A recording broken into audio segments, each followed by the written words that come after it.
ప్రభుత్వం వేసిన హుడా లేఅవుట్లో కూడా కొన్ని 22A ఉండే అవకాశం ఉంటుంది. ఒకవేళ ఆ సిచ్యువేషన్ ఏమైనా ఉంటే ఏం చేయాలంటారు? అంటే అవకాశం ఉంటుందా అంటే మళ్ళీ నేను హైడ్రానే ఎగ్జాంపుల్ తీసుకుంటే ఇప్పుడు బిల్డర్ అనేవాడు మనకి planning approve LP layout approval తీసుకు దాని తర్వాత మీకు డిటీసీపీ హెచ్ఎండి ఏదో ఒకటి అప్రూవ్ అయింది. దాని తర్వాత రేరా అప్రూవ్ అయింది. దాని తర్వాత బ్యాంక్ లోన్ ఇచ్చారు. సో ఇందులో కొనుగోలుదారు తప్పేం లేదు, ఆయన కావాల్సిన ఫాలో అవ్వాల్సిన లీగల్ సిస్టమ్ అంతా ఫాలో అయ్యారు. కానీ తప్పెవరిది? Government office. ఇప్పుడు వాళ్ళు లేరు పొజిషన్లో, కొంతమంది చనిపోయారు, కొంతమంది రిటైర్ అయ్యారు, కొంతమంది ఎక్కడో ఉన్నారు. సో దానికి కొనుగోలుదారులు ఇబ్బంది పడుతున్నారు. సో అక్కడ ఇలా కూడా అదేనప్పుడు ఇప్పుడు నుండి జాగ్రత్త పడాల్సిందంటే నేను చెప్పిన ఇందాక 10-12 పాయింట్లు కూడా they should fully check, get convince or legal opinion. ఇంకో లీగల్ ఒపీనియన్ ఇవి కొన్ని బయటకు వస్తాయి. యుఎల్సి అంటే అర్బన్ సీలింగ్ అని ఉంది. ఆ సీలింగ్ యాక్ట్ ఏంటంటే మీకు ఒక మనిషికి ఎంత ఉండాలో దానికంటే ఎక్కువ ఉన్నదాన్ని మన government will take back. So అందుకని ఒక సీలింగ్ పెట్టారు. ఆ సీలింగ్ పైన నీకు ఉండకూడదు. ఒక మనిషికి ఇండివిజువల్గా నాకు తెలిసి 52 ఎకరాల కంటే ఎక్కువ ఉండకూడదు. కొంతమంది 200-300 ఎకరాలు. మరి ఎలా వచ్చింది ఆ ల్యాండ్? సో దానికి సఫిషియంట్ డాక్యుమెంటేషన్ ప్రూవ్ చేయాలి. డాక్యుమెంటేషన్ ప్రూవ్ చేస్తే దాన్ని దే మే యాక్చువల్. అందుకని 250 ఎకరాలు ఫస్ట్ ఎంతమంది ఓనర్లు అంటే ఆడు ఒకటి ఉన్నాడంటే అబద్ధం ఆడుతున్నాడు. 250 ఎకరాలు ఒక ఓనర్ ఉండకూడదు, ఉండలేడు. గవర్నమెంట్ లా అది. కానీ 4-5 ఉండొచ్చు. మనిషికి 50 అంటే మ్యాక్సిమం 250, 5 ఓనర్ కంపల్సరీ ఉండాలి. సో అలాంటి ఇప్పుడు ఎలా ఏం చేయాలంటే ఈ ప్రాసెస్ నేను చెప్పాను కదా, you have to go to collectorate, you have to get it resurveyed. Then if both the things నీకు సాల్వ్ కావి, నీ పేరు నీ ల్యాండ్ నీకు రాకపోతే you have to go to the court and fight there. Court ఒకసారి రూలింగ్ ఇచ్చిందంటే nobody will, government అయినా సీఎం అయినా పిఎం అయినా కోర్టుకు లొంగాల్సిందే. కోర్టు చెప్పిన దాన్ని మీరు ఇప్పుడు హైడ్రాకి అదే అవుతుంది కదా, రంగనాథ్ గారికి నోటీస్ ఇచ్చారు, ఇంత పైన 62 కోట్లు ఏదో పెనాల్టీ కట్టాలి. సో దానికి making is own action to prove that నేను కరెక్ట్గా చేశాను. సో అట్లా court will take ultimate call. Okay sir, అంటే ఇప్పుడు ప్రస్తుతం మీరు రియల్ ఎస్టేట్ రంగంలో ఎప్పటి నుండో అనుభవజ్ఞులు కొనసాగుతూ ఉన్నారు. ప్రస్తుతం తెలంగాణ వ్యాప్తంగా కూడా ఒక సంచలనం హాట్ టాపిక్గా మారింది హైడ్రాకి సంబంధించి. హైడ్రా ప్రస్తుత పరిస్థితి ఏంటి? ఎందుకంటే హైడ్రా కమిషనర్కి హైకోర్టు నోటీసులు ఇవన్నీ కూడా చూస్తూ ఉన్నాం. దాని గురించి మీరు ఏం చెప్తారు? మీ అభిప్రాయం ఏంటి? ఇది చాలా మంచి ప్రశ్న, నన్ను చాలామంది అడుగుతుంటారు. నేను ఒక ఈవెంట్ చేశాను మలేషియాలో. జేడీ లక్ష్మీనారాయణ గారు, మురళీమోహన్ గారు వచ్చారు గెస్ట్లుగా. జేడీ నేను ఒక కొత్త కాన్సెప్ట్ కనుక్కొని చేస్తాను.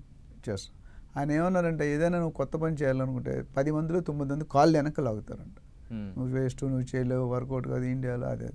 అట్లా ఇప్పుడు హైడ్రా పెట్టింది విధానం మంచిదే, హైడ్రా పెట్టిన ఇంటెన్షన్ మంచిది. పెట్టే విధానంలో కొద్దిగా ఇనీషియల్ స్టేజ్లో అడావిడి జరిగింది, కొద్దిగా ఇబ్బందులు పడ్డారు. తెలంగాణ ఇవ్వడం తప్పు కాదు, ఇచ్చే విధానం తప్పు అన్నారు. పార్లమెంట్లో లైట్లు ఆర్పీసీ ఇవన్నీ చేసి. ఇక్కడ ఏంటంటే హైడ్రా పెట్టిన ఒక 2-3 నెలల తర్వాత చాలా కరెక్టివ్ ఫ్యాక్టర్ తీసుకున్నారు. ఇల్లు కోలుగట్టే వాళ్ళకి సరైన ఆల్టర్నేటివ్ చూపించి ఇవ్వడం జరుగుతుంది. సో ఇప్పుడు దీనికి ప్లస్ మైనస్ 2 మాట్లాడవచ్చు. మనకు ఎక్కువ టైం లేదు కాబట్టి రంగనాథ్ గారి మీద కోర్టు నోటీస్ వచ్చింది, దానికి ఏదో ఒక సరైన బలం ఎవరో ప్రూవ్ చేస్తుంటారు. అది తప్పు అని చెప్పి ఈయన ప్రూవ్ చేసుకుంటే బయటకు వస్తారు. హైడ్రా అనేది ఆపరు, because CM is backing up very strongly. And Hydraa వల్ల కొన్ని వేల ఎకరాలు, కొన్ని వేల కోట్లు గవర్నమెంట్ ఖాతాలో పడుతున్నాయి. సో అక్కడక్కడ సెక్యూర్ అవుతుంది. అండ్ బయర్స్ కూడా సేఫ్టీ ఉంటుంది. ఇప్పుడు హైడ్రా జోన్ అంటే FTL బఫర్ జోన్లో లేకుంటే మీకు ఇబ్బంది.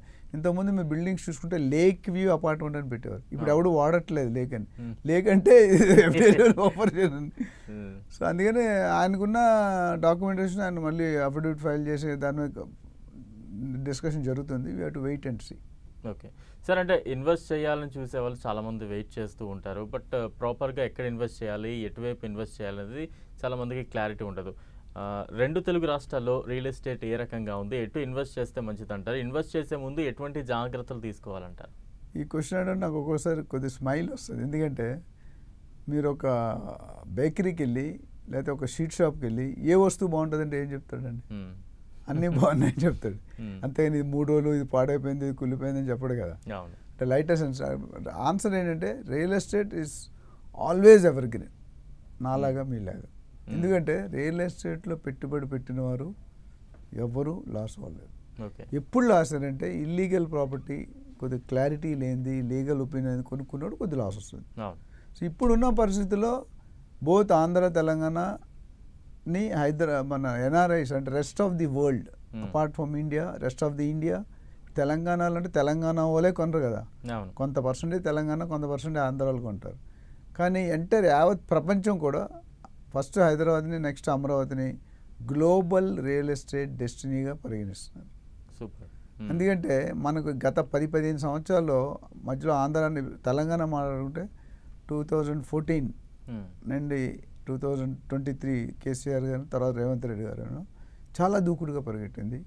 అంటే ఇప్పుడు నేను ఇందాక మీకు రేట్లు చెప్పాను, 40 కోట్లు, 100 కోట్లు, 177 కోట్లు, 237 కోట్లు. జీవితంలో అంటే ప్రపంచంలో ఎప్పుడు కూడా ఎంత అప్రిషియేషన్. ఇప్పుడు India one of the, Hyderabad one of the global, అంటే అందరూ కూడా హైదరాబాద్ వైపే చూస్తున్నారు. ఇప్పుడు ఎన్ఆర్ఐస్ ఎవరిని అక్కడ బ్యాంక్లో పెట్టుకున్నారు, బ్యాంక్లో పెట్టుకుని 1-2% వస్తుంది.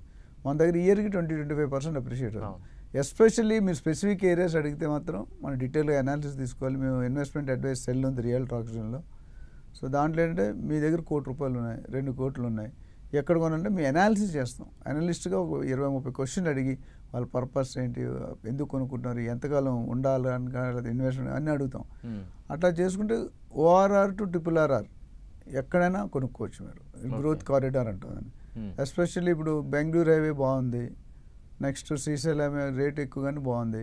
అన్ని ఏరియాలు మన హైదరాబాద్ ఉన్న బెస్ట్ ఏంటంటే న్యూస్ అంటే నార్త్, ఈస్ట్, వెస్ట్, సౌత్ అన్ని పక్కలు కూడా 100 నుండి 150 కిలోమీటర్, 110 కిలోమీటర్ వెంచర్స్ వెళ్ళిపోయారు. అంటే ఆ రోడ్డు దూరం. ఇప్పుడు పోతే మీరు వికారాబాద్, జహీరాబాద్, జడ్చర్ల, యాదాద్రి అన్నీ దాటిపోయాయి. సో అంటే మీ బడ్జెట్ పిండి కొలిది రేటు, మీ బడ్జెట్ అంత. మెయిన్ రియల్ ఎస్టేట్లో ఇన్వెస్ట్ చేసేటప్పుడు 4 ఫ్యాక్టర్లు అడుగుతాం. దేనికి నువ్వు ఉండడానికి కొనుక్కుంటున్నారా అంటే క్యాపిటివ్ కన్జంప్షన్ అంటారు. రెంటల్ ఇన్కమ్ కోసం కొనుక్కుంటారా, అది వేరు, ROI return on investment. Trading అంటే కొని 4 నెలల నుండి ₹4 వేసుకొని అమ్మేస్తాం. లేదా long term investment. Long term investment అంటే రియల్ ఎస్టేట్లో లా ఏంటంటే ఎంత దూరంగా కొనుక్కుంటే అంత ఎక్కువ లాభాలు వస్తాయి. ఎంత దూరంగా.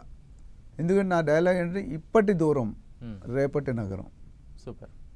కుకట్పల్లి ఒకప్పుడు దూరం, కుషాయిగూడ ఒకప్పుడు దూరం, తెల్లాపూర్ ఎవరు తెలుసు, పోచారం ఎవరు తెలుసు. ఇప్పుడు అన్ని సిటీలు అయిపోయినాయిగా. అక్కడ 500-1000 ఇస్తే ఎవరు తీసుకోలేదు. జైంట్ యూనివర్సిటీ తప్ప ఏమీ లేదు అక్కడ. ఈరోజు ఎస్కే ఇస్తే రాదు, 2,50,000 గజం అమ్ముతున్నారు.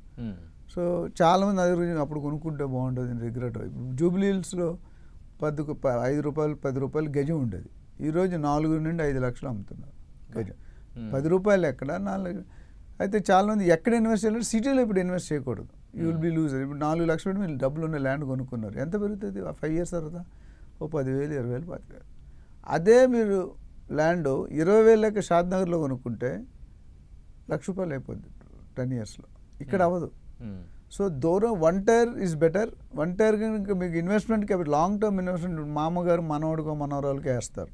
అలాంటిది 10-20 సంవత్సరాలు మీకు హోల్డింగ్ కెపాసిటీ ఉంటే షాద్నగర్ అండ్ బియాండ్, షాద్నగర్, బూర్గుల, బాలానగర్, ఎందుకంటే అక్కడ ఇండస్ట్రియల్ ఏరియాస్ ఉన్నాయి, లాంగెస్ట్ హైవే ఉంది, చిన్నజీఆర్ ట్రస్ట్ ఉంది, శాంతివనం ఉంది, ఎయిర్పోర్ట్ ఉంది, ORR దగ్గర, RRR దగ్గర ఇన్ని డెవలప్మెంట్లు ఉన్నాయి, పోలేపల్లి సైజ్. సో అలాంటి ఏరియాలో మీరు కొనుక్కుంటే మీ పెట్టుబడి అనేది రెట్టింపు లాభాల్లోకి వస్తుంది.